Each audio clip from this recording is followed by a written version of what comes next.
Assalamualaikum warahmatullahi wabarakatuh. Terima kasih sebelumnya saya ucapkan kepada Bapak dosen pengampu mata kuliah pengembangan kurikulum, yaitu Bapak dosen Dr. Muntari Empil, serta teman-teman sekalian. Baik, kami dari kelompok A akan mempresentasikan terkait model desain kurikulum IPA di sekolah. Baik, saya akan memperkenalkan anggota kelompok saya. Yang pertama, saya sendiri Abelia Berliana Cassandra sebagai moderator sekaligus presentator ketiga. Kemudian ada Muhammad Al-Hafizin sebagai presentator kedua. Yang terakhir ada Yunita Putri Ramdhani sebagai presentator kedua. Baik, saya beri kesempatan kepada presentator pertama untuk melanjutkan presentasi. Oke, baik. Yang pertama yaitu pengertian kurikulum. Kurikulum merupakan jantung dari sistem pendidikan, menjadi pedoman dalam mencapai tujuan pembelajaran yang telah ditetapkan. Dengan memahami berbagai aspek kurikulum, para pendidik dapat mengembangkan dan menerapkan strategi pembelajaran yang efektif untuk menghasilkan individu yang berkualitas dan siap menghadapi tantangan di masa depan. Kemudian, pengertian kurikulum lama dan baru. Kurikulum lama yang sering disebut dengan kurikulum tradisional memiliki fokus utama pada transmisi pengetahuan, yang dimana kurikulum ini menekankan pada pengajaran materi pembelajaran secara terstruktur dan terorganisir dengan penekanan pada hafalan dan reproduksi informasi. Kemudian yang kedua yaitu kurikulum baru, yaitu yang dikenal sebagai kurikulum progresif, menitik beratkan pada pengembangan kemampuan berpikir kritis, pembacaan masalah, dan kreativitas. Kemudian kurikulum ini menekankan pada pengalaman belajar yang aktif, interaktif, dan berbasis proyek. Kemudian yang selanjutnya yaitu perkembangan kurikulum, yaitu kurikulum mengalami perkembangan yang signifikan dari waktu ke waktu. Merespon kebutuhan dan tuntutan zaman, perkembangan kurikulum ini didasarkan pada perubahan sosial, kemajuan teknologi, dan kebutuhan pasar tenaga kerja. Next. Kemudian yang selanjutnya yaitu fungsi kurikulum. Ada beberapa fungsi. Yang pertama yaitu penyesuaian, yaitu kurikulum membantu siswa untuk menyesuaikan diri dengan lingkungan sekitarnya, baik lingkungan fisik maupun sosial. Kemudian siswa belajar untuk memahami dan berinteraksi dengan lingkungannya dengan cara yang positif dan produktif. Kemudian yang kedua yaitu diferensiasi, yaitu kurikulum menyediakan berbagai program dan metode pembelajaran yang disesuaikan dengan perbedaan individu siswa. Kemudian kurikulum mempertimbangkan latar belakang, kemampuan, dan minat siswa, sehingga setiap siswa dapat belajar dengan optimal dan mencapai potensi maksimalnya. Kemudian yang ketiga yaitu integrasi, yaitu kurikulum berfungsi mengintegrasikan berbagai aspek kehidupan siswa. Kurikulum membantu siswa untuk memahami hubungan antara berbagai mata pelajaran, nilai-nilai, dan keterampilan, sehingga mereka dapat mengembangkan pandangan yang holistik dan terintegrasi. Kemudian yang terakhir yaitu persiapan. Itu kurikulum berfungsi mempersiapkan siswa untuk melanjutkan studi ke jenjang yang lebih tinggi, masuki dunia kerja. Kemudian kurikulum memberikan pengetahuan, keterampilan, dan nilai-nilai yang dibutuhkan untuk sukses dalam studi lanjut atau karir profesionalnya. Sekian dari saya kembalikan kepada moderator. Baik, terima kasih kepada presentator pertama. Selanjutnya akan dilanjutkan oleh presentator kedua. Jadi baik, terima kasih. Di sini saya akan melanjutkan penjelasan dari teman saya yang di mana ada landasan pengembangan kurikulum.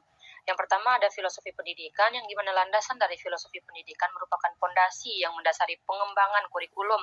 Filosofi pendidikan juga memberikan pandangan tentang tujuan pendidikan, hakikat manusia, dan nilai-nilai yang ingin dicapai dalam proses pendidikan. Beberapa filosofi pendidikan yang berpengaruh dalam pengembangan kurikulum meliputi filosofi progresivisme, yang kedua ada filosofi konstruktivisme, dan yang ketiga ada filosofi humanisme. Yang kedua ada psikologi pendidikan, yang dimana landasan psikologi pendidikan menjelaskan tentang proses belajar dan perkembangan manusia. Psikologi pendidikan juga membantu pengembang kurikulum dalam memahami bagaimana siswa belajar, faktor-faktor yang mempengaruhi belajar, dan cara-cara efektif untuk merancang kegiatan belajar dan mengajar.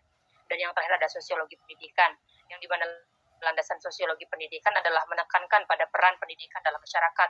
Sosiologi pendidikan juga membantu pengembang kurikulum memahami pengaruh sosial, budaya, dan perkembangan teknologi terhadap sistem pendidikan.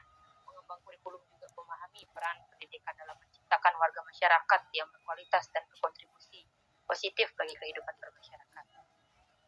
Kemudian ada peranan kurikulum. Yang pertama ada konservatif, yang dimana kurikulum berperan dalam melestarikan dan meneruskan nilai-nilai budaya dan warisan sejarah kepada generasi penerus. Hal ini dilakukan melalui penyampaian pengetahuan, nilai-nilai, dan norma-norma sosial yang telah ada selama berabad-abad. Yang kedua ada kritis dan evaluatif, yang dimana kurikulum mendorong siswa untuk berpikir kritis dan mengevaluasi warisan budaya yang ada. Siswa didorong untuk menganalisis dan mempertanyakan nilai-nilai, tradisi, dan sistem sosial yang berlaku, serta mencari solusi untuk masalah-masalah sosial yang dihadapi masyarakat. Yang ketiga ada kreatif, yang dimana kurikulum berperan dalam mendorong kreativitas dan inovasi dalam pembelajaran. Kurikulum mendorong siswa untuk mengembangkan ide-ide baru, memecahkan masalah dengan cara inovatif, dan menciptakan produk atau solusi yang bermanfaat bagi masyarakat. Dan yang terakhir ada transformatif, yang dimana kurikulum dapat menjadi alat untuk mendorong perubahan sosial dan kemajuan masyarakat. Kurikulum dapat digunakan untuk meningkatkan kesadaran sosial, mendorong partisipasi aktif masyarakat, dan mengubah cara pandang dari perilaku masyarakat. Dan kemudian ada model pengembangan kurikulum. Yang pertama ada model Taylor, yang dimana model Taylor merupakan model pengembangan kurikulum yang menekankan pada rasionalitas dan sistematis. Model Taylor juga menitik beratkan pada penentuan tujuan pembelajaran, pemilihan pengalaman belajar yang relevan, organisasi pengalaman belajar, dan evaluasi hasil belajar. Yang kedua ada model Taba, yang dimana model Taba menekankan pada keterlibatan guru dalam proses pengembangan kurikulum. Model ini juga mendorong guru untuk menjadi inovator dan agen perubahan dalam pendidikan. Model Taba juga menitik beratkan pada penggunaan pendekatan induktif dalam pembelajaran dan penekanan pada pengalaman belajar yang bermakna. Yang ketiga ada model sistematik, yang dimana model sistematik merupakan model pengembangan kurikulum yang menitik beratkan pada interaksi dan keterkaitan antara berbagai komponen dan dalam sistem pendidikan. Model ini menekankan pada penggunaan pendekatan sistem dalam merancang, melaksanakan, dan mengevaluasi kurikulum. Dan yang terakhir ada model Roger, yang dimana model Roger ini menekankan pada peran guru sebagai fasilitator dan pendamping dalam proses belajar. Model ini juga menitik beratkan pada pembelajaran yang berpusat pada siswa dan penekanan pada pengalaman belajar yang bermakna dan mendukung pertumbuhan peserta didik. Sekian dari saya kembalikan ke moderator. Baik, selanjutnya saya akan melanjutkan presentasi terkait desain kurikulum. Baik, di sini terdapat pengertian desain kurikulum. Nah, di sini dibagi menjadi 4. Yang pertama terkait struktur kurikulum. Struktur kurikulum sendiri ini akan membahas terkait struktur atau organisasi kurikulum tersebut. Nah, berisi terkait bagaimana pemilihan mata pelajaran, kemudian urutan materi, serta alokasi waktunya. Kemudian yang kedua ada tujuan pembelajaran. Nah, pada tujuan pembelajaran ini nanti desain kurikulum akan membahas bagaimana tujuan yang ingin dicapai yang harus jelas dan terstruktur serta relevan sesuai dengan tuntutan masyarakat dan peserta didik. Kemudian yang ketiga di sini ada metode pembelajaran. Pada desain kurikulum di sini menjelaskan bagaimana metode pembelajaran yang ingin digunakan untuk mencapai tujuan pembelajaran. Kemudian yang terakhir ada evaluasi pembelajaran. Pada evaluasi pembelajaran di sini desain kurikulum akan menjelaskan bagaimana evaluasi pembelajaran yang akan digunakan. Biasanya evaluasi pembelajaran ini berfungsi untuk mengukur bagaimana kelangsungan proses pembelajaran, kelebihan dan kekurangan pada proses pembelajaran tersebut, serta terdapat umpan balik untuk memperbaiki proses pembelajaran. Selanjutnya, nah di sini ada desain pengembangan kurikulum. Nah, desain pengembangan kurikulum di sini dibagi menjadi 4. Yang pertama ada disiplin ilmu. Nah, disiplin ilmu ini berfokus pada pengembangan pengetahuan dan keterampilan siswa dalam disiplin ilmu tertentu. Nah, disiplin ilmu ini diartikan adalah ilmu pengetahuan atau suatu ilmu yang berfokus pada ilmu tertentu. Contohnya, misalkan misalkan fisika. Fisika itu mempelajari terkait fenomena alam. Contoh lainnya misalkan psikologi. Nah, psikologi itu mempelajari terkait perilaku manusia. Kemudian yang kedua ada berorientasi pada masyarakat. Nah, berorientasi pada masyarakat di sini kurikulum itu dirancang untuk memenuhi kebutuhan dan tuntutan masyarakat.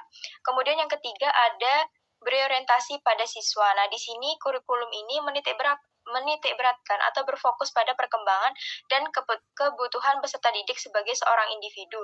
Di sana mereka akan ditawarkan bagaimana metode yang akan digunakan, mata pelajaran yang akan dipilih, serta pengalaman belajar yang menarik dan sesuai dengan minat mereka. Kemudian yang terakhir di sini ada teknologi. Nah, teknologi ini berfokus bagaimana kurikulum itu menggunakan teknologi serta inovasi pembelajaran untuk meningkatkan efektivitas proses belajar mengajar. Selanjutnya. Di sini ada bentuk desain kurikulum. Nah, bentuk desain kurikulum ini dibagi menjadi 3. Yang pertama ada subject center design. Nah, pada subject center design ini termasuk salah satu desain kurikulum yang menekankan pada mata pelajaran atau subject matter. Nah, desain ini dia lebih berfokus untuk mengajarkan mata pelajaran yang memiliki struktur ilmu yang jelas serta sistematis. Kemudian yang kedua ada learner center design. Nah, di sini desain kurikulum yang menitik beratkan pada kebutuhan serta minat pada perkembangan peserta didik sebagai seorang individu. Nah, di desain ini menekankan yang terutama pada pengembangan keterampilan berpikir kritis serta kreativitas dari peserta didik tersebut. Nah, kemudian yang ketiga yang terakhir adalah problem center design. Nah, desain ini termasuk salah satu desain kurikulum yang menitik beratkan pada pengalaman belajar peserta didik, di mana berpusat pada bagaimana peserta didik itu dapat menyelesaikan sebuah permasalahan yang terjadi di lingkungan sekitar mereka atau relevan dengan kehidupan siswa dan masyarakat tersebut. Selanjutnya. Baik, yang terakhir di sini ada kesimpulan. Jadi kesimpulannya adalah bahwasanya kurikulum itu merupakan aspek yang sangat penting di dalam proses pembelajaran. Nah, diharapkan pada pengembangan kurikulum ini lebih inovatif dan responsif terhadap kebutuhan, terutama pada zaman keabad 21 ini, agar dapat menciptakan generasi penerus yang cerdas, kompeten, dan siap menghadapi tantangan di masa depan. Baik, saya selaku moderator, mungkin hanya ini yang dapat kami sampaikan, kurang lebihnya mohon maaf. Assalamualaikum warahmatullahi wabarakatuh.